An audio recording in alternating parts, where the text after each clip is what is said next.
Isang masayang pagbati sa ngalan ng ating Panginoong Hesus.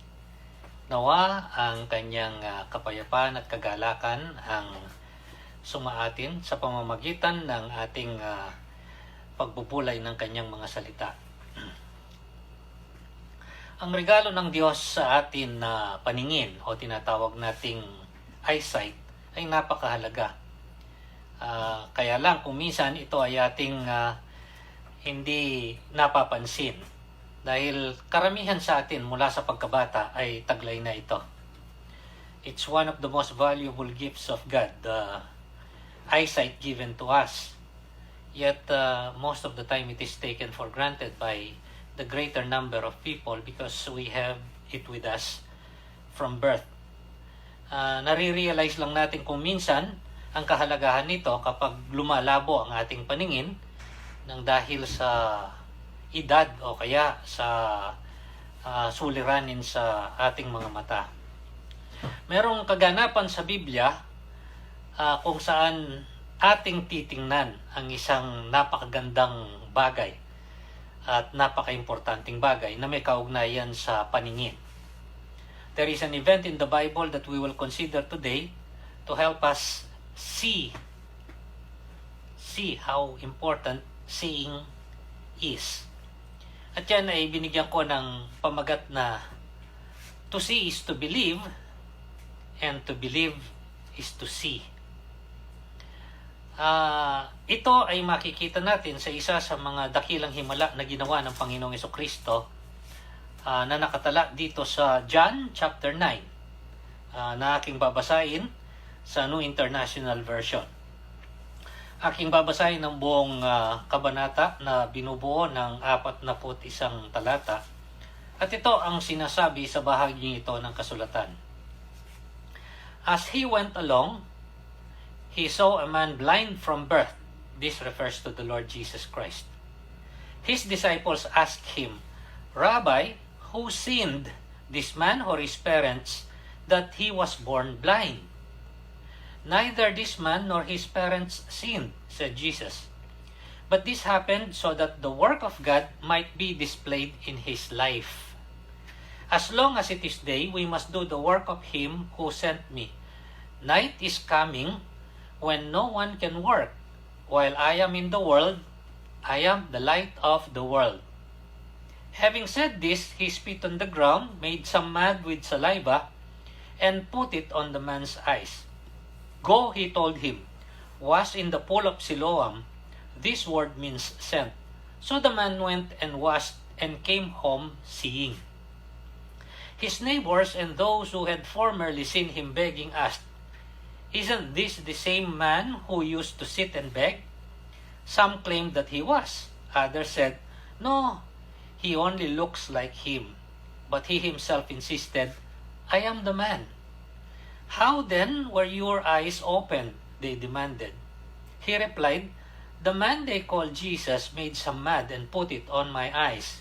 He told me to go to Siloam and wash. So I went and I washed, and then I could see. Where is this man? They asked him. I don't know, he said. They brought to the Pharisees the man who had been blind. Now the day on which Jesus had made the mud and opened the man's eyes was Sabbath. Therefore the Pharisees also asked him how he had received his sight. He put mud on my eyes, the man replied, and I washed and now I see. Some of the Pharisees said, This man is not from God, for he does not keep the Sabbath. But others asked, How can a sinner do such miraculous signs? So they were divided.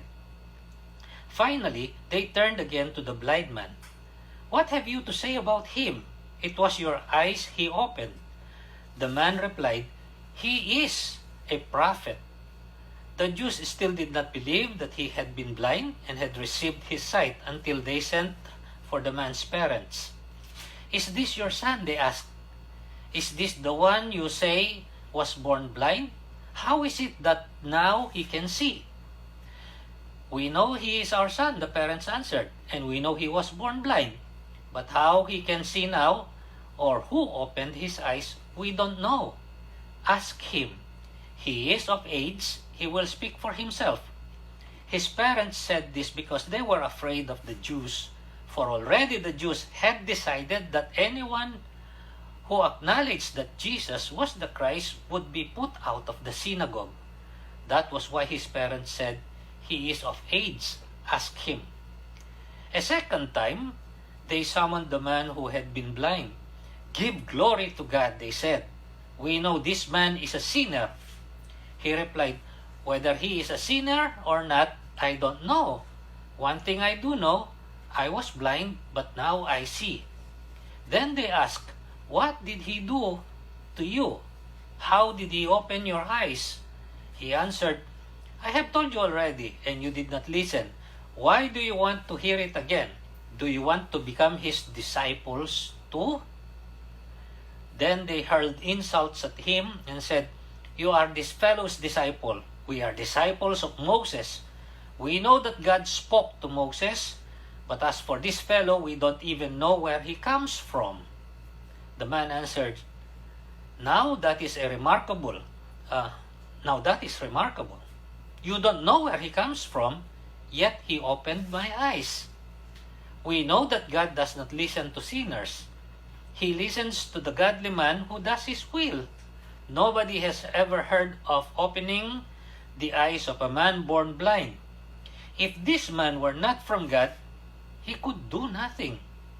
For this they replied, "You were steeped in sin at birth. How dare you lecture us?" And they threw him out. Jesus heard that they had thrown him out, and when he found him, he said, "Do you believe in the Son of Man?" "Who is he, sir?" the man asked. "Tell me that I might believe in him." Jesus said, You have now seen him. In fact, he is the one speaking to you." Then the man said, "Lord, I believe," and he worshipped him. Jesus said, "For judgment I have come into this world, so that the blind will see, and those who see will become blind." Some of the Pharisees who were with him heard him say this and asked, "What?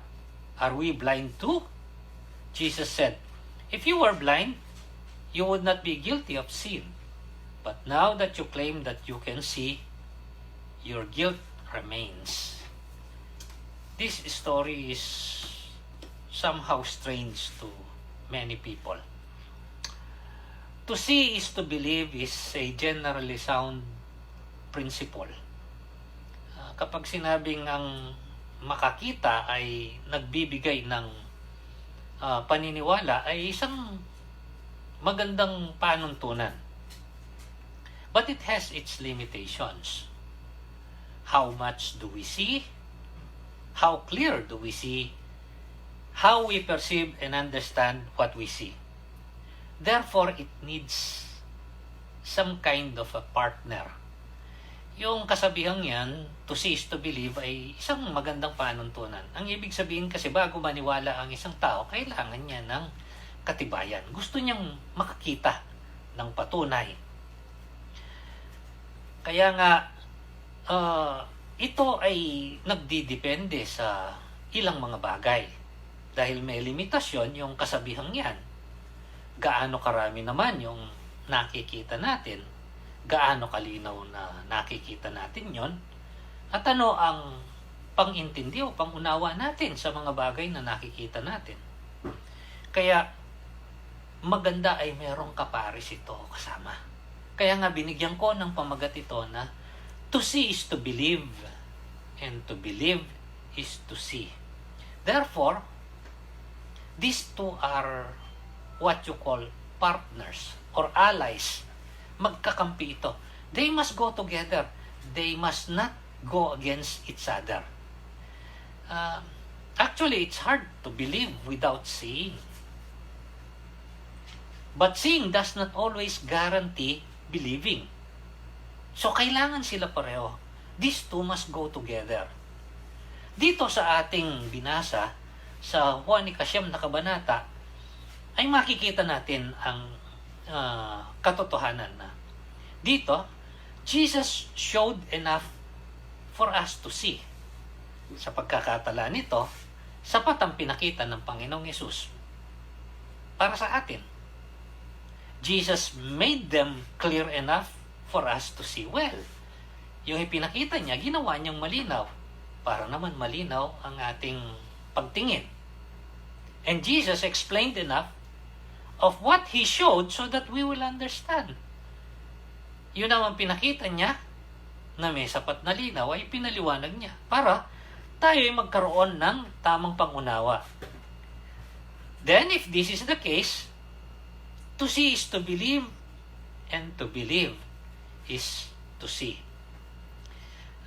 Some people, especially among religious people, even Christians, we tend to dogmatically adhere to the second part as if the first part is not important.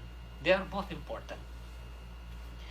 Today, if I tell you that there are aliens from another planet, would it mean that just because you will believe me that you will see aliens? Ganon kung minsan ang parang takbo ng iniisip natin. I still have to show you proofs. Kaya nga susuriin natin itong pangyayaring ito to learn properly para matuto tayo. Upang sa ganon, magkatugma yung dalawang bagay na yon. At makikita natin kung ano naman ang may bubungan nito. So we will look at it part by part. Ano ang mga sangkap ng kasaysayang ito? At ito ay hindi kathangisip kundi isang tunay na kaganapan. Dahil ang lahat ng mga naitala dito na ginawa ng Panginoong Hesus ay tunay na nangyari. At ang lahat ng kanyang sinambit ay tunay na kanyang sinabi. Unang bagay na makikita natin dito at matututuhan. The first one is the common conclusion of men. Ang pangkaraniwan at madalas na konklusyon o konsepto ng mga tao. Ito yung ginawa ng kanyang mga alagad.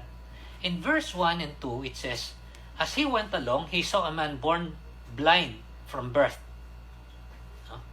His disciples asked him, Rabbi, who sinned, this man or his parents, that he was born blind?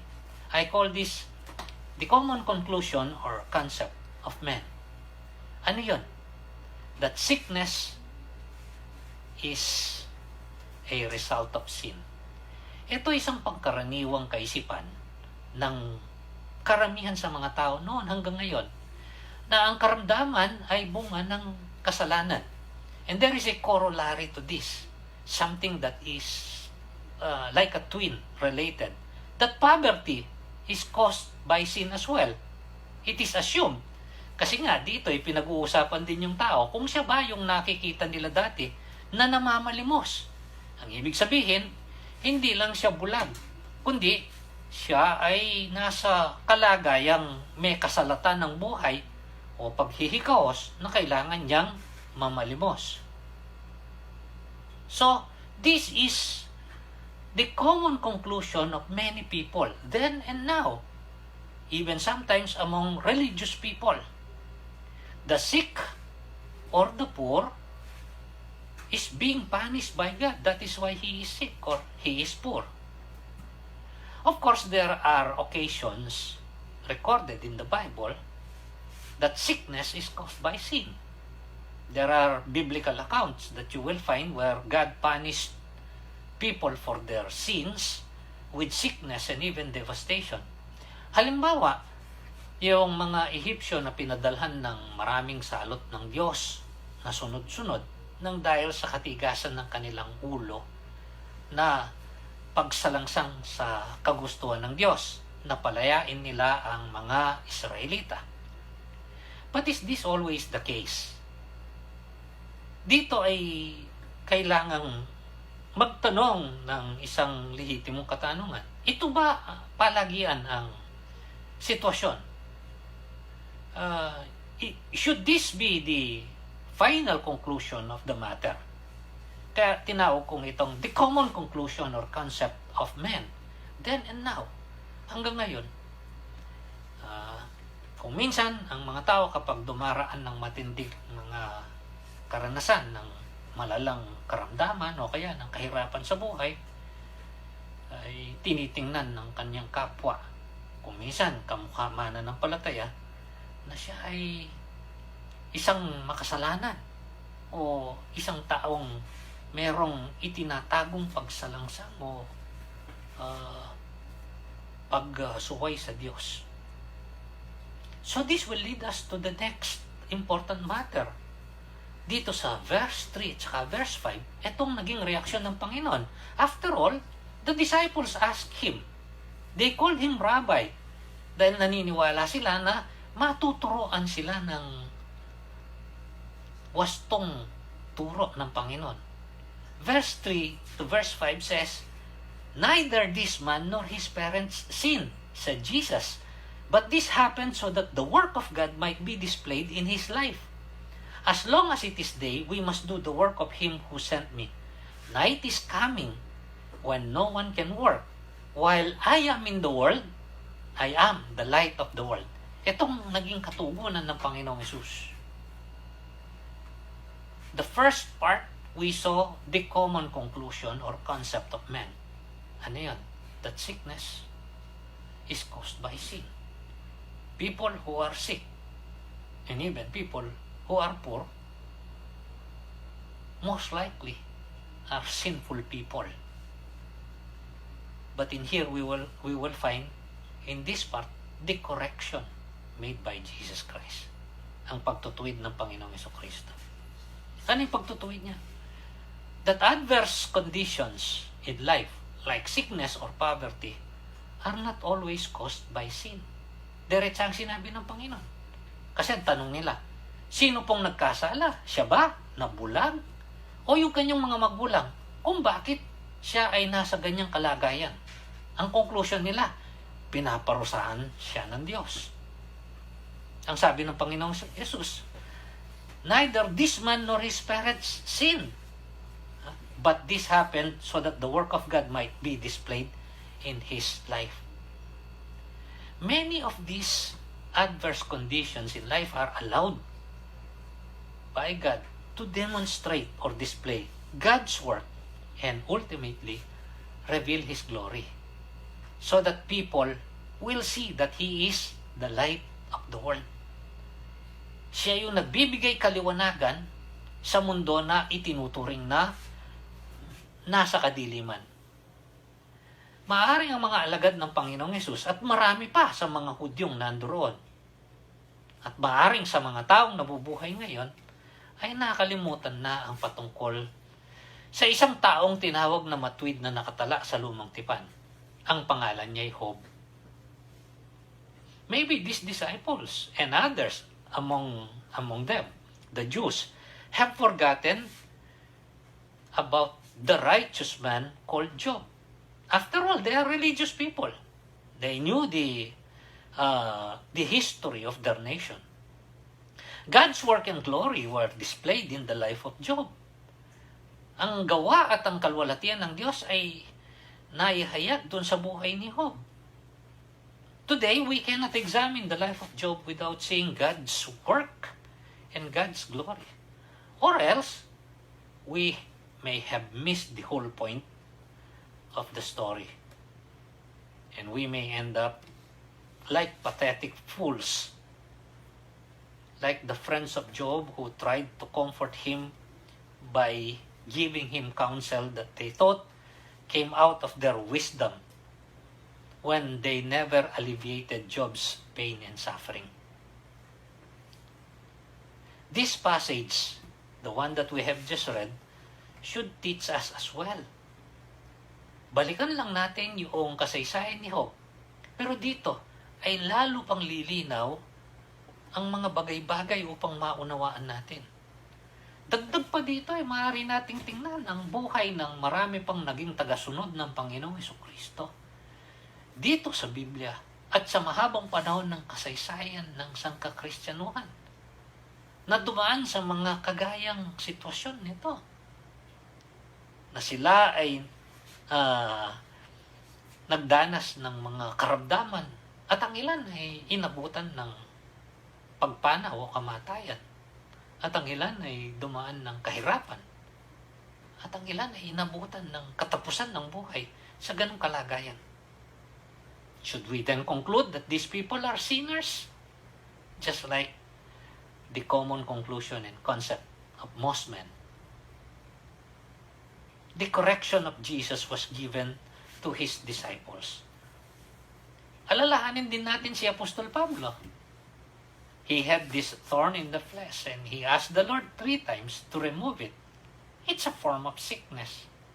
And what did God tell him? The Lord said, "My grace is sufficient for you." He had to be like that for the rest of his life. What shall we say then? This man, unfortunately, was born blind. He had to suffer for quite a long time. Matagal-tagal na ito magmula sa kanyang pagkapanganak. At ang sabi ng kanyang mga magulang, siya'y nasa edad na. So, ang ibig sabihin, hindi ito isang napakabata pa lang na tao. Nasa wastong edad na siya. Pero, ang tingin ng marami sa kanya ay naghihirap siya dahil pinaparusaan siya ng Diyos dahil sa kanyang kasalanan. At hindi lang siyang naghihirap. Ang kanyang mga magulang ay tiyak na naghihirap. Doon nakikita ang ganong kalagayan ng kanilang anak. At hindi lang yun, yung usap-usapan at mga paratang ng mga tao sa kanila.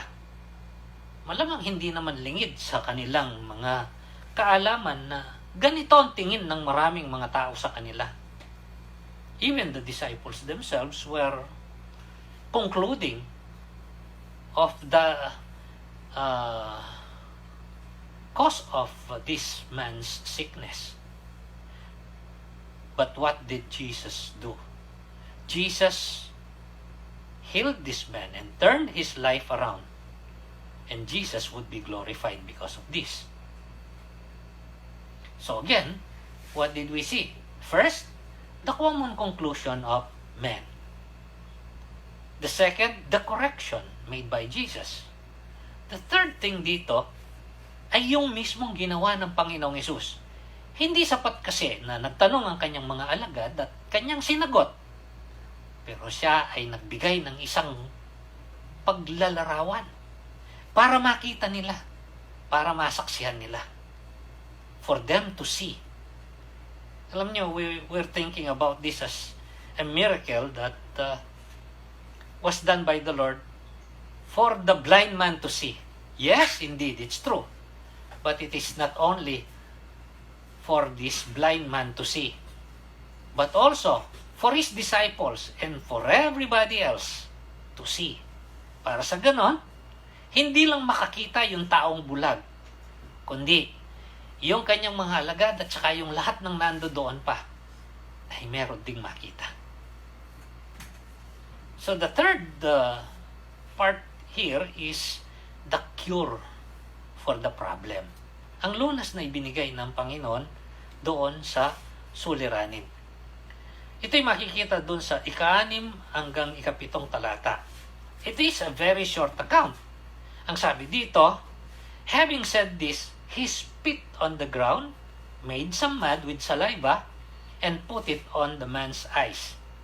Go, he told him, wash in the pool of Siloam. This word means sent. So the man went and washed and came home seeing. Dumura ang Panginoong Diyos at sa kanyang pagdura sa lupa, ito'y kanyang ginawang parang putik at itinapal doon sa mga mata ng tao. At sabi niya, pumunta ka doon sa deposito ng tubig sa Siloa. At yun naman ang ginawa ng tao. At sa kanyang pagpunta doon sa deposito ng tubig at paghugas ng kamay, bumalik siya na nakakakita. Gumaling siya. Jesus healed the man from blindness, physical blindness. But there was even a greater work that he did. He brought spiritual light to the man, which is better by far. Hindi lang niya pinawi yung kadiliman sa mata ng tao sa kanyang paningin, pero nagbigay siya ng iba pang uri ng kaliwanagan, kaliwanagang espiritual, na higit na mas mabuti. Dito'y pinapakita rin na ang Panginoon ay ginagawa niyang mga bagay-bagay ayon sa kanyang sariling kapasyahan. Some people would tend to find the pattern in the way that Jesus does certain things. Yung kanyang pagpapagaling, yung kanyang pagtugon sa mga iba't ibang mga pangangailangan. Me personally, I like people to be healthy. I like to be healthy. To do well in life, materially and financially. But don't forget, minsan ang sabi ng Panginoong Hesus, what shall it profit a man if he gains the whole world but lose his soul? Oo, maganda. Hindi naman masamang bagay ang magkaroon ng kalusugan at kalakasan. Kawalan ng karamdaman. Hindi masama. Maganda ang magkaroon ng sapat na pananalapi at mga kasangkapan sa buhay. Pero hindi ito ang sukdulang kailangan lang ng tao. Dito'y makikita rin natin that the methods of the Lord Jesus Christ follows no single pattern. Sa maraming mga pinagaling ng Panginoong Jesucristo, minsan ay sabihan lang niya. At ito ay nagkakaroon ng katuparan. Meron ngang minsan ay dinuraan niya mismo doon sa mata.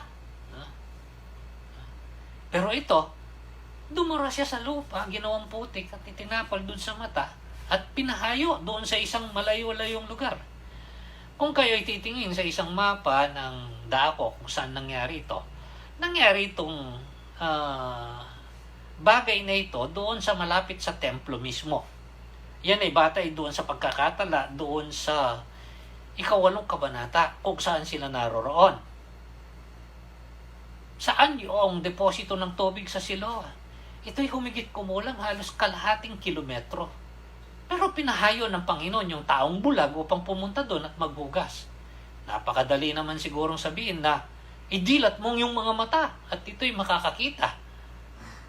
Pero dumura pa siya, gumawa ng putik, itinapal sa mata, inutusan na pumunta sa deposito ng tubig. Yun ang ginawa ng tao at siya'y bumalik na nakakakita. The methods of the Lord Jesus Christ follows no single pattern, but the purpose is always the same. Restoration. Pagpapanumbalik. Our Lord is a Lord of restoration. And His greatest restoration is reconciling man to God. Ang pinakadakila niyang pagpapanumbalik ay hindi lang yung pagpapanumbalik ng paningin, kundi pagbubukas ng espiritual na pagtingin ng tao upang siya ay mapanumbalik sa kaugnayan sa Diyos.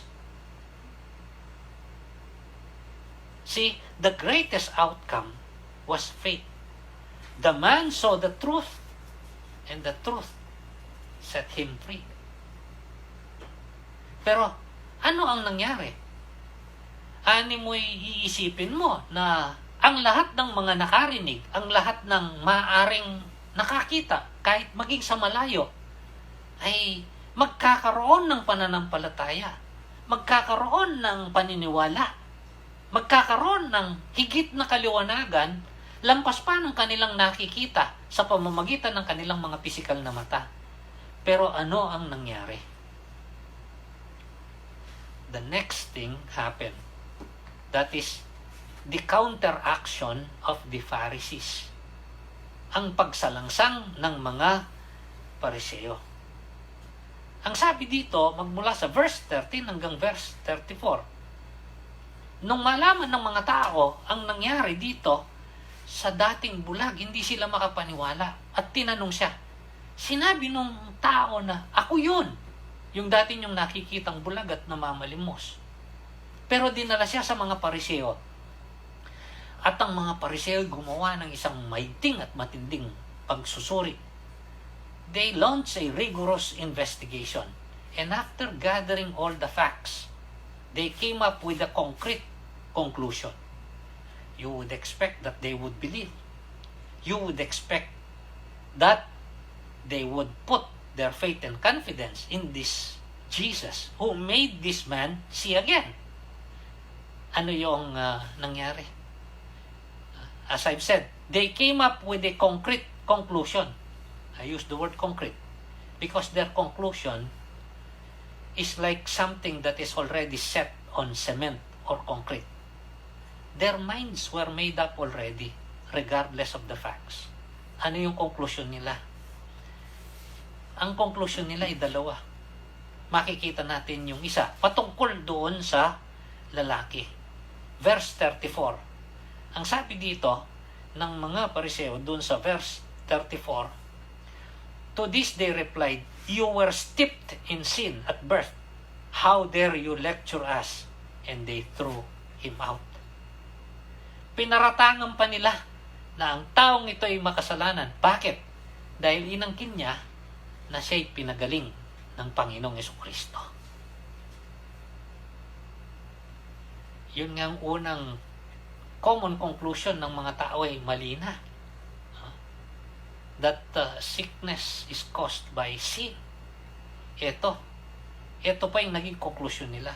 Ngayong siya ay nakakita at nang sabihin niyang ang nagpagaling sa kanya ay ang Panginoong Jesucristo. Siya ay kanilang itinaboy doon sa sinagoga, ang dako kung saan gumagawa ng pagsamba at pag-aaral ang mga Hudyo. At siya ay pinaratangan na isang makasalanan, which is related to their other conclusion. The other conclusion is that because Jesus healed this man, then Jesus is a sinner himself. Na ang Panginoong Jesucristo ay isa ring makasalanan. Yan ang kanilang naging paratang. Ang sabi doon sa verse 24, nung dalhin muli ang taong ito, a second time they summoned the man who had been blind. Give glory to God, they said. We know this man is a sinner. He replied, whether he is a sinner or not, I don't know. One thing I do know, I was blind but now I see. Sabi nga nila, papurihan mo ang Diyos at sabihin mo ang taong ito, yung nagpagaling sa iyo, ay isang makasalanan. This is the tragedy within this wonderful story.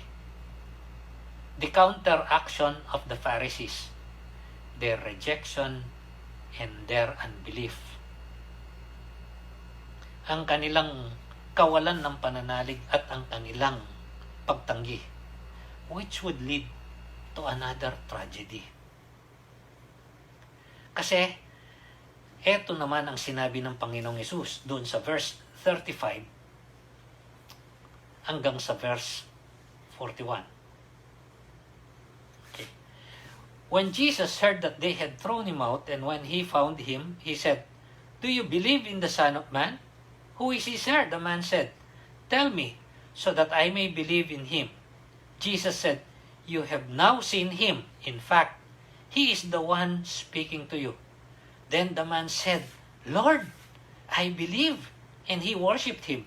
Jesus said, for judgment I have come into this world, so that the blind will see, and those who see will become blind. This is some kind of an irony.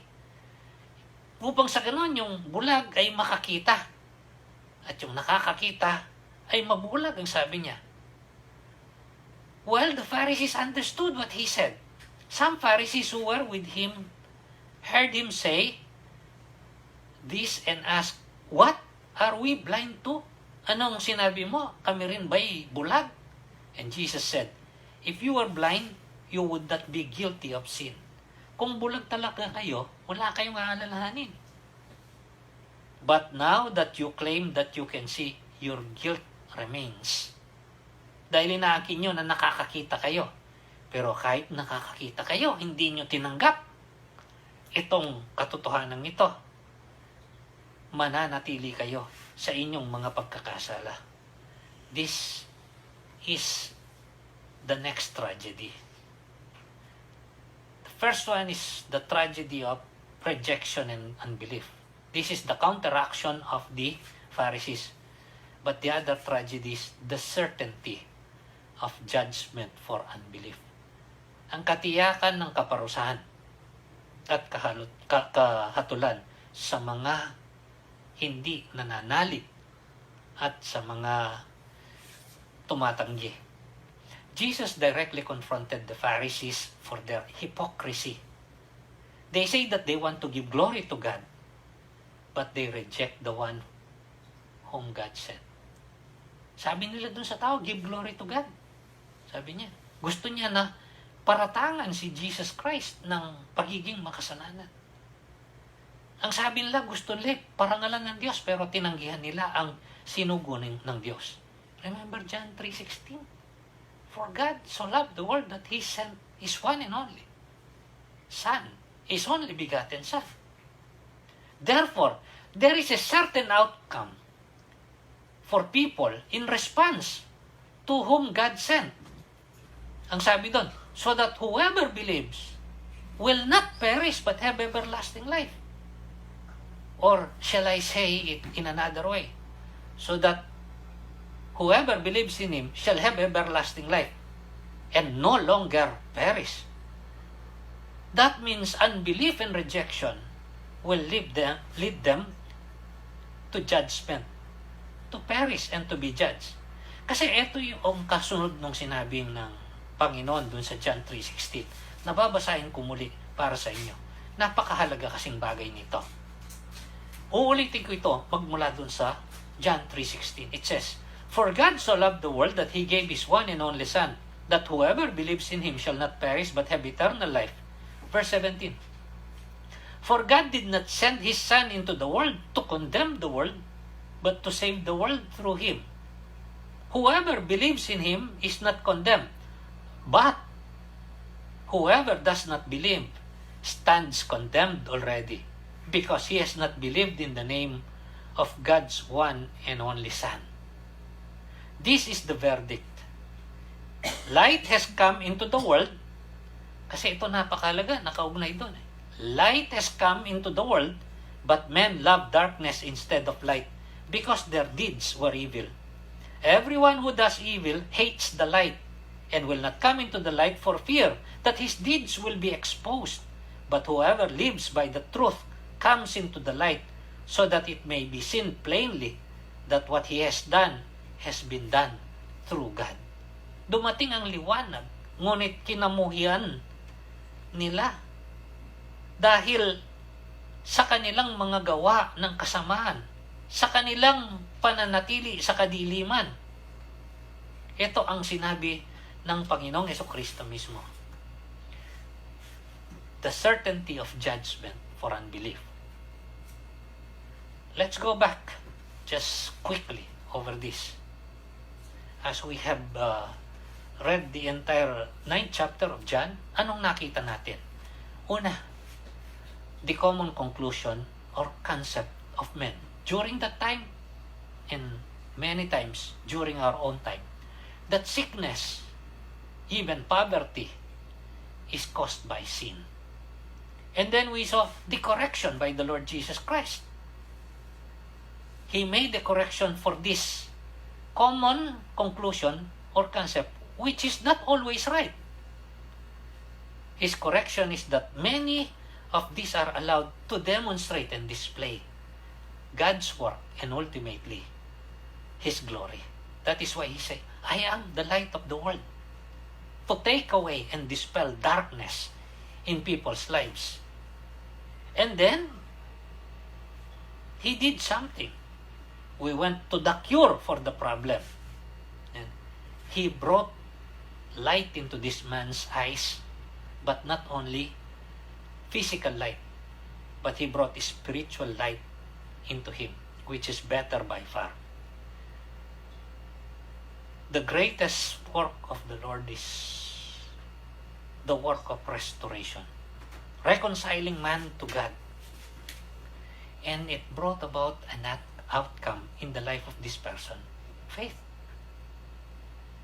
But on the other hand, even those who have sinned, even those who were told by the one who has actually experienced and so had a counteraction. The counteraction of the Pharisees is unbelief and rejection.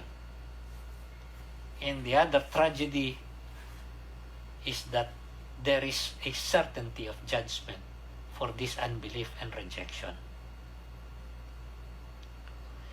So now let's go back to the heart of the matter. To see is to believe, and to believe is to see. What is it all about? It is about the claim of Jesus Christ. Ang pag-angkin ng Panginoong Jesucristo. Anong kanyang pag-angkin? Uulitin ko sinabi sa verse 4 at saka sa verse 5. Ang sabi niya dito, as long as it is day, we must do the work of Him who sent me. Night is coming when no one can work.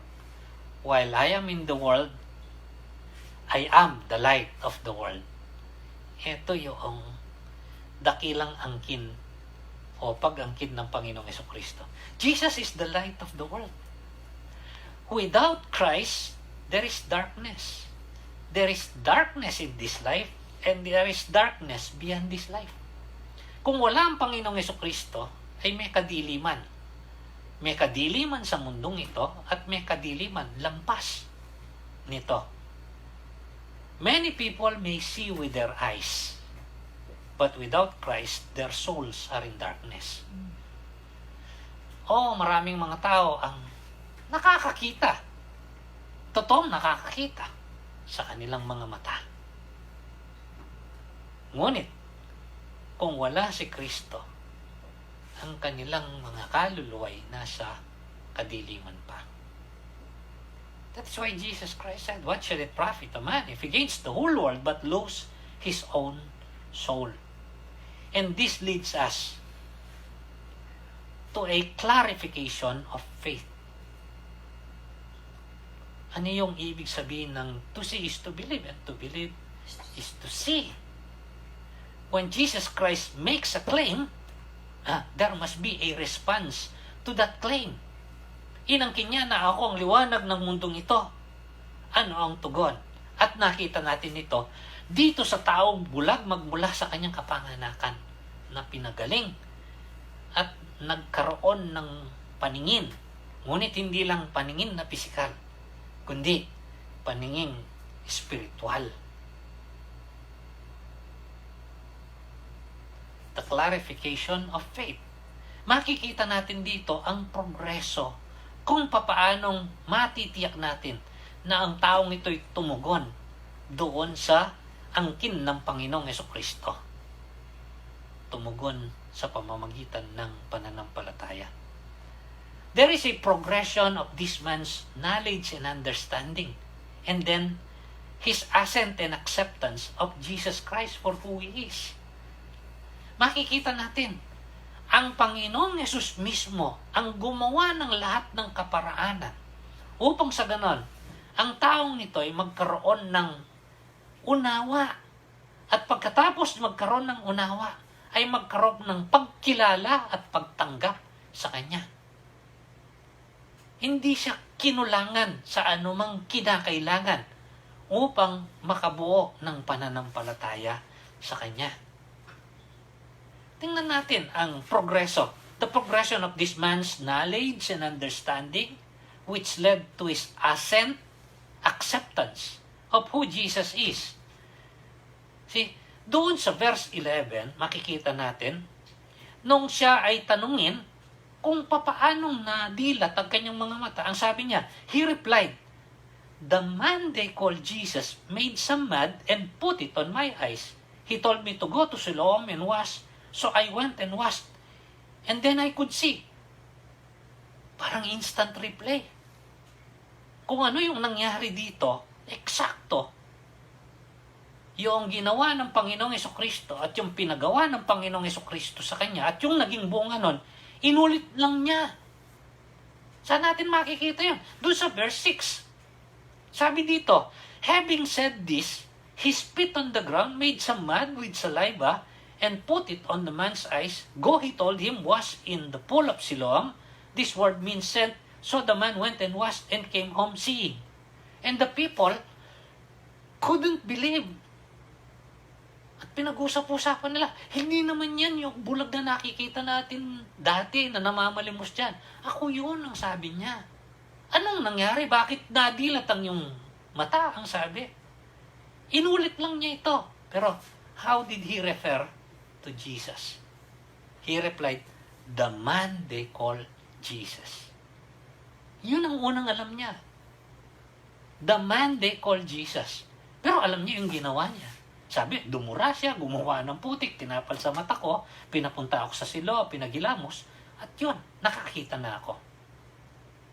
Nung siya ay inimbestigan ng mga Pariseo at ng mga taong nakapaligid doon, anong kanyang naging patotoo? Doon sa verse 17, ang sabi niya dito, sa verse 16, some of the Pharisees said, this man is not from God, for he does not keep the Sabbath. Yun ang mas concern nila. Yung araw na ginawa ng Panginoon, yung pagpapagaling ay araw daw ng Sabat na para sa kanila, hindi karapat-dapat. But others says, how can a sinner do such miraculous signs? So they were divided. Verse 17, finally, they turned again to the blind man. Siya na naman ang tinanong, what have you to say about him? It was your eyes he opened. Anong masasabi mo sa kanya? Siya naman ang nagpadilat sa iyong mga mata. Anong sagot ng tao? The man replied, he is a prophet. See the progression before, he just said, the man they call Jesus. Now, he's saying, he is a prophet. Siya ay isang propeta.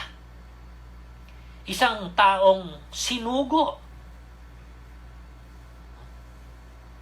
Then, doon sa verse 30 hanggang verse 33, dahil ayaw maniwala ng mga Pariseo, anong sabi niya dito? The man answered, now that is remarkable. You don't know where he comes from, yet he opened my eyes. Sabi nila kasi, siya hindi galing sa Diyos.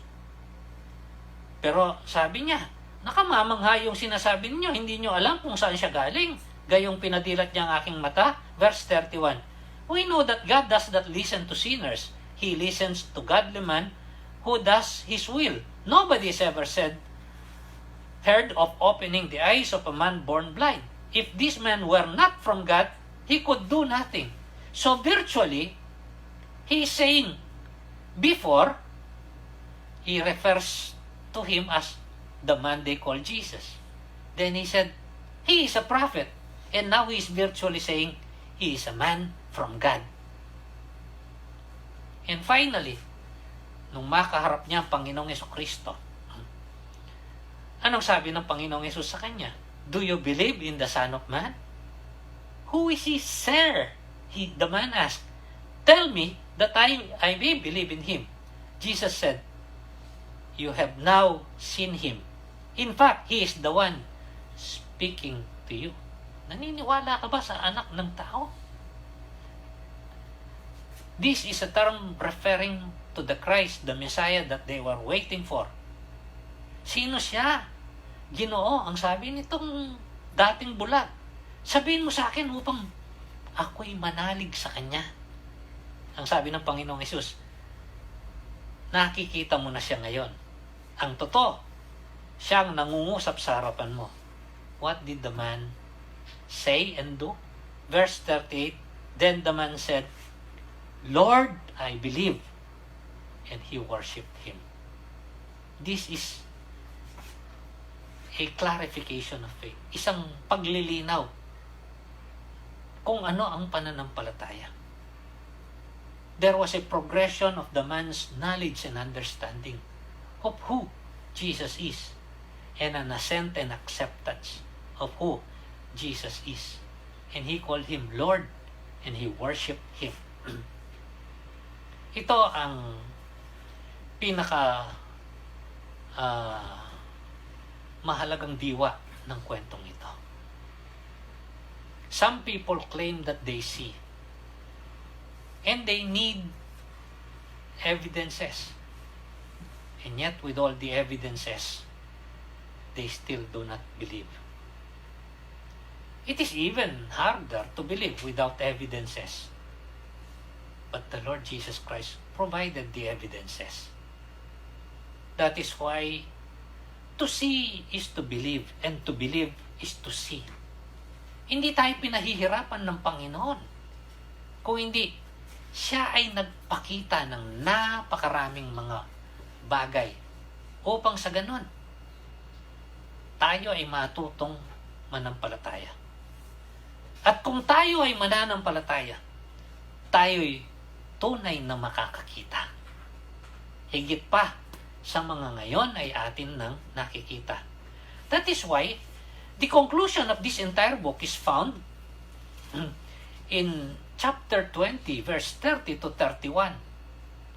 Nearing the end of this particular book, as I mentioned in a previous message, ay itong sinabi ng ginamit na manunulat. In chapter 20, verse 30 to 31, ang sabi ni John, Jesus did many other miraculous signs in the presence of His disciples. He showed them, which are not recorded in this book, but these are written that you may believe, so that it may come true that to see is to believe, that you may believe that Jesus is the Christ, the Son of God, and by believing you may have eternal life. And then to believe is to see real light, real glory. Ano ngayon ang ating konklusyon? We have seen so many things already. The common concept and conclusion of man,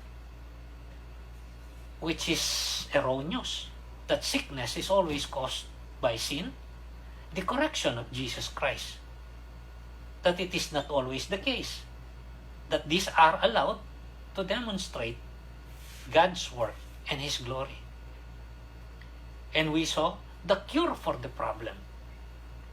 Not only Jesus Christ bringing physical light to this man's life, but the spiritual life he needs to get out of even greater darkness.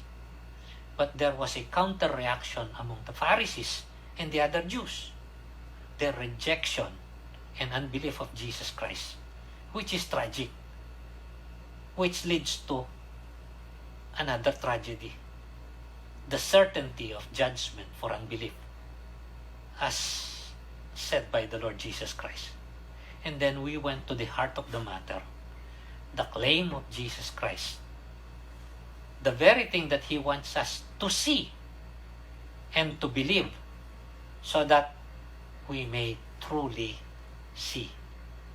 He is the light of the world, and the response is faith. And then we saw the clarification of the faith, the progression of this man's knowledge, his understanding, and his assent and acceptance. Ang Panginoon ay ginawa na ang lahat upang sa ganon, hindi tayo mahirapan na makakita. Upang kapag tayo'y nakakita, tayo ay manampalataya. Upang sa ganon sa ating pananampalataya, ay higit na liliwanag ang ating nakikita. To see is to believe, and to believe is to see. What is next when we say to believe is to see? When we believe, we actually see what is most important in life. That leads us to the consistent expression of this faith. Ano yung magiging katibayan naman ng ating pananalig? Ito ay isang tiyak na pagpapahayag ng ating pananalig. A consistency, an expression of the faith. Tatlong bagay ang makikita natin dito sa taong ito bilang mga parang palatandaan para sa atin. They serve as clues for us. What was found in this man? Because this man was seen to have real faith. Una sa lahat, we see in him a willful obedience. Isang kusang loob at walang pagdududang pagsunod. Makikita natin nung sabihin ng Panginoong Yesus sa kanya, pumunta ka doon sa deposito ng tubig sa Siloa, maghugas ka. Walang pag-aatubili. Hindi naging bantulot. Siya ay pumunta doon. Walang pagpapaliwanag. Hindi siya nagreklamo. Sabi ko nga, siguro, kung ako ang ginawa ng ganon ng Panginoon, maaari kong sabihin, pwede naman po siguro na, kung merong pitsil ng tubig dyan, maghugas na lang ako. O kaya, huwag na lang po niyo akong tapalan ng putik.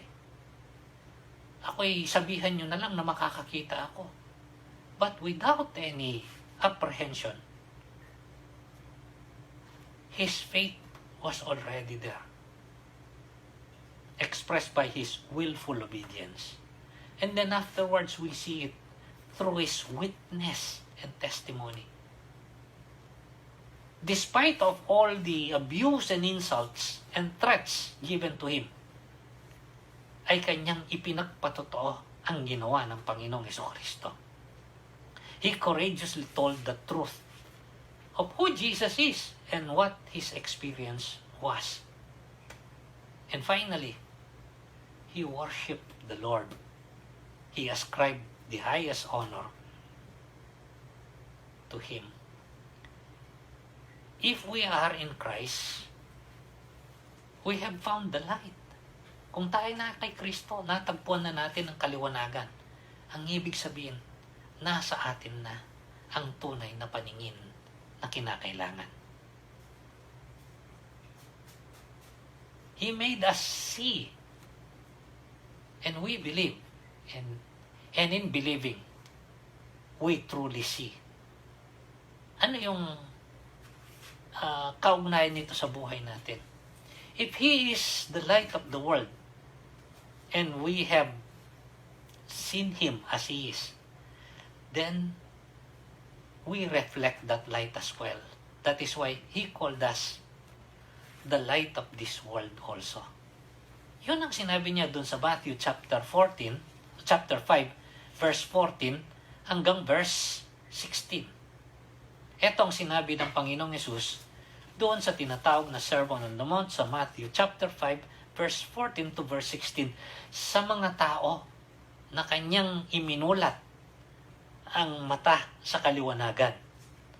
Ang sabi niya sa verse 14, "You are the light of the world. A city on a hill cannot be hidden.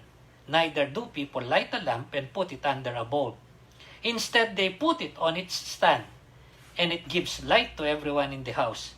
In the same way, let your light shine before men, that they may see your good deeds and praise your Father in heaven."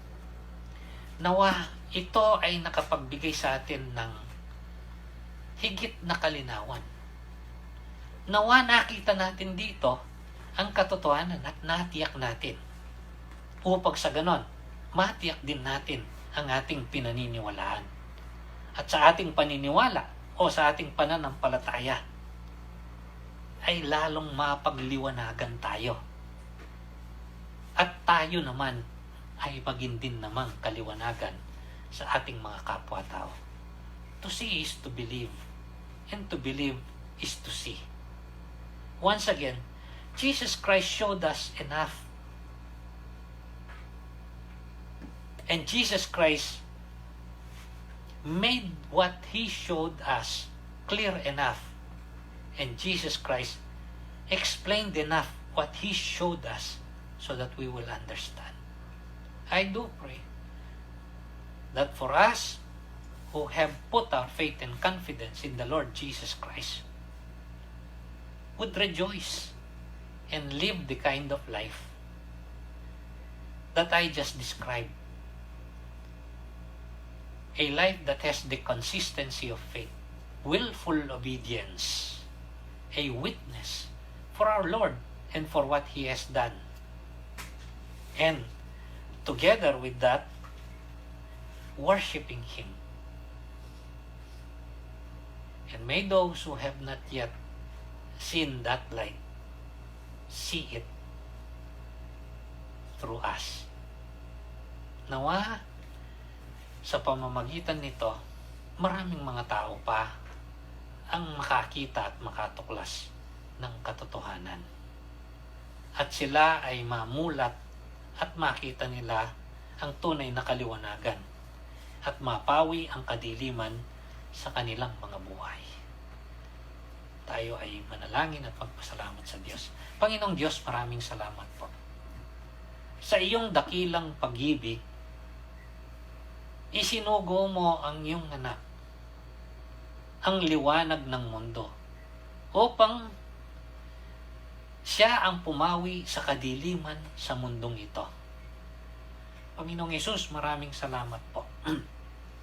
Ang aming mga buhay, sa kanyang likas na kalagayan, ay buhay na nasa kadiliman. Ngunit dumating ka upang magdala ng liwanag. At ito ay iyong binigyan ng napakaraming katibayan sa pamamagitan ng iyong mga kapahayagan, sa pamamagitan ng iyong mga gawa. Salamat, Panginoon, at nakita namin ang mga ito. At sa aming nakita, kami ay tinulungan mong matutong tumugon. Kami ay manalig at kami ay manampalataya. Salamat po. Kaya inalis mo na ang kadiliman sa aming mga buhay. At kami ngayon ay nabubuhay sa kaliwanagan at may katiyakan doon sa buhay na walang hanggan at kalwalatian. Nawa ang aming mga buhay ay magsilbing liwanag din naman, na aming ma-reflect o masalamin ang liwanag na inilagay mo sa aming mga buhay. Sabi mo, kami ay mga liwanag ng sanlibutan. Makita nawa ang aming mga gawa na mabubuti bilang pagsunod sa iyong kalooban upang ang Ama ay maparangalan. Maraming tao pa sana ang maalis sa kadiliman namin, Panginoon, at sila ay makatagpo ng iyong kaliwanagan. Salamat po. Pinupuri ka namin sa tanging pangalan po ng aming Panginoong Hesus. Amen. Magandang araw po. Pagpalain tayo ng ating dakilang Diyos.